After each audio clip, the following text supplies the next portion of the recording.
example, use them regularly.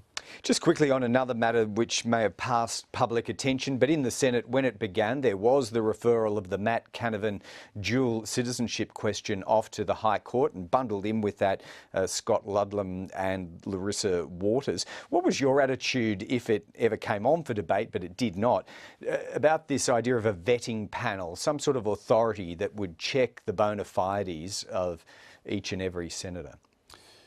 Yes, there was some discussion about that when we started today at the first session straight after prayers, and I thought Senator Penny Wong made a very coherent argument not for that. The onus of proof has to be on those making the accusations. If people are doubtful about the eligibility of a senator to sit in the Parliament, then the onus is on them to come up with some evidence. In the absence of evidence, I don't think anything can be proved.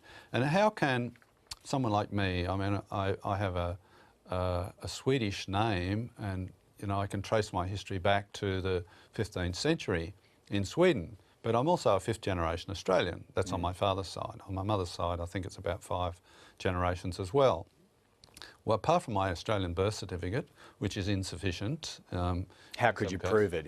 What can I prove? Yeah. You can't really prove a negative. It's like saying, prove you didn't steal some money, It must have been a persuasive argument by Penny Wong, because she snuffed out any further discussion on that proposal, and that was the end of it. Fairly clearly, there's not going to be the numbers for that anyway, because the government's not keen on it, Labor's not keen, so that's the end of it. The Greens are in favour of that vetting process, but they're not going to be able to win the day. All right, plenty more we could talk about, but you've got question time looming. David Leyonhjelm, thanks so much. My pleasure.